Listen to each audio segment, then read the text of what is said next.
Hallo meine lieben Freunde, willkommen zu Michael Grant Klartext, eine neue Folge und zwar über das Dritte Reich, so wie ihr es euch auch gewünscht habt, und den Zweiten Weltkrieg. Heute zu dem Thema: Peinlich, deutsche Historiker fallen heute noch auf Stalins Propaganda herein. Über die Arbeitsweise der deutschen Historiker habe ich mich ja schon lange echauffiert. Auch in meinen Büchern sind die gesamten Geschichtslügen der deutschen Historie widerlegt. Und heute komme ich einfach zum Thema, wie man heute noch die Stalin-Propaganda nachbetet. Dazu muss ich ein bisschen ausholen.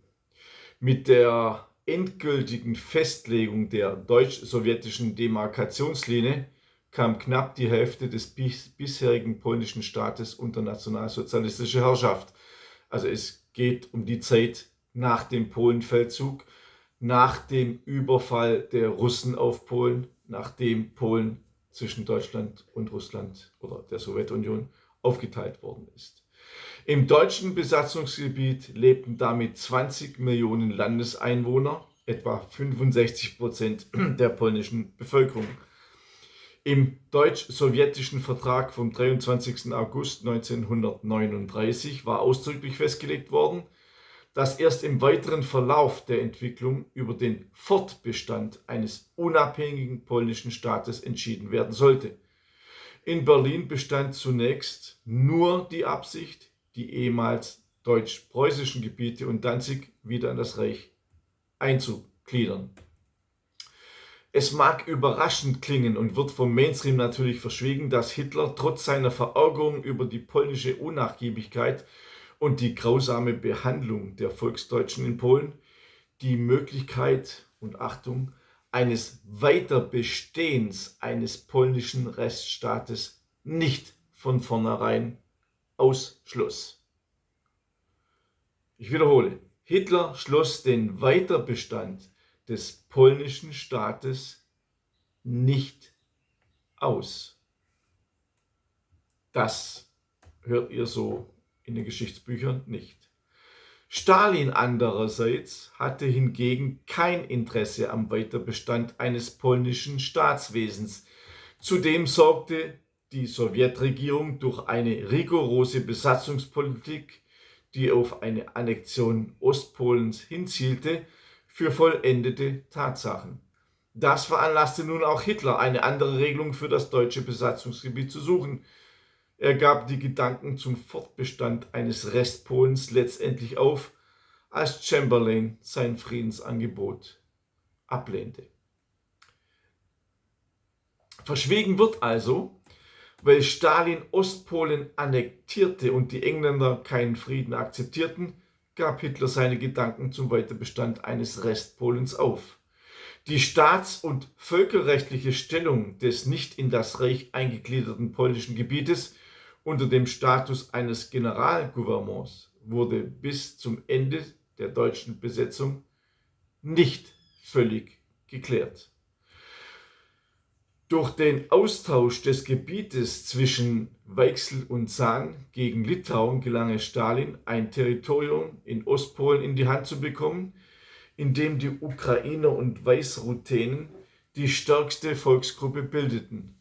Dadurch war er in der Lage, seine Behauptung von der Befreiung der Brudervölker aufrechtzuerhalten und Hitler vor der Weltöffentlichkeit die alleinige Verantwortung für die Zerschlagung Kernpolens zuzuschieben.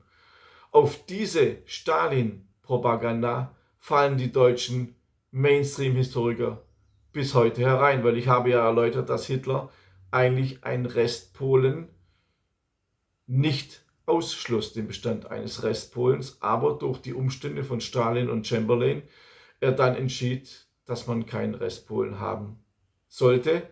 Trotzdem wird Hitler die Schuld dafür gegeben, was auch Stalin gemacht hat. Und die deutschen Nestbeschmutzer-Historiker fallen natürlich auf die Stalin-Propaganda herein bis heute. Stalin hatte hingegen in nur 18 Tagen Feldzug mit Ostpolen einen Bevölkerungszuwachs von rund 5 Millionen Polen, 4,5 Millionen Ukrainern, 1 Million Weißruthenen und 1 Million Juden zu verzeichnen. Im Zuge der Ukrainisierung und Weißruthenisierung erfolgte gleichzeitig eine bevölkerungspolitische Neuordnung. Es kam zu umfangreichen Deportationen. Die Sowjets gingen dabei nicht von einem nationalitätenpolitischen, sondern von einem sozialpolitisch-klassenkämpferischen Befreiungsprogramm aus.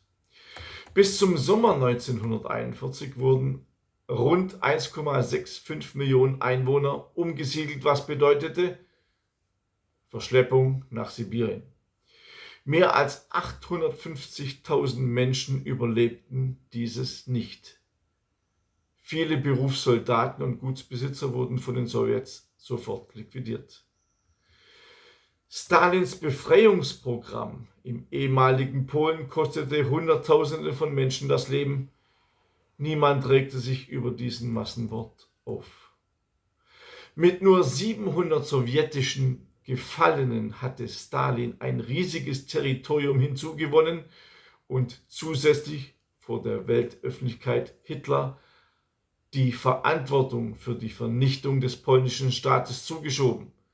Sein eigener Massenmord wurde nicht thematisiert. Bis heute verbreiten politisch korrekte Mainstream-Historiker und ihre Medien Stalins Propaganda. Stalins Angriffskrieg, die Besatzung und die Ermordung Hunderttausender werden dabei bis heute beschönigt. Das ist Geschichtsklitterung. Das ist Geschichtsrevisionismus. Und dagegen schreibe ich meine Bücher. Alles dazu findet ihr in den beiden Büchern. Adolf Hitler, eine Korrektur. Ihr seht, sehr dicke Bände. Adolf Hitler, eine Korrektur, Band 3 und Band 4. Band 3 behandelt die Vorkriegsgeschichte und Band 4 behandelt den Polenfeldzug. Jetzt noch ein kleiner Werbeblock in eigener Sache. Und zwar habe ich noch ein anderes Buch geschrieben, das heißt Geheimtipp Investment Edelsteine. Ein sehr hochwertig gemachtes Buch mit sehr vielen Fotos, mit sehr vielen Abbildungen. In diesem Buch geht es darüber, dass man neben Gold und Silber auch die Möglichkeit hat, in Investment Edelsteine zu investieren. Und ich meine damit nicht diese Edelsteine, die Frauen an ihren Taschen tragen. Nein, ich meine damit Saphir, Rubin und Smaragd ab einem Wert von 80.000 Euro. An diesen Steinen kann man sich beteiligen durch Sparpläne, beispielsweise ab 30 Euro im Monat.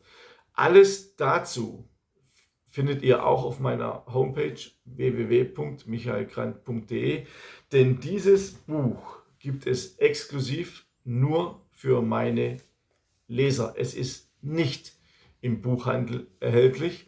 Und ihr wisst ja, ich habe früher auch über Finanzen Bücher geschrieben. Und meiner Meinung nach, ich bin ja ein konservativer Anleger, sind Sachwerte die beste Absicherung. Zu den Sachwerten gehören neben Dividenden, Aktien, Grundstücken, Immobilien auch Edelsteine, Gold und Silber. Und Edelsteine ist eine gute Ergänzung, vielleicht 5% im Portfolio. Ihr könnt auch meinen kostenlosen Newsletter auf meiner Homepage abonnieren unter www.michaelgrant.de. Ich wünsche euch alles Gute, bis zum nächsten Mal. Euer Michael Grant.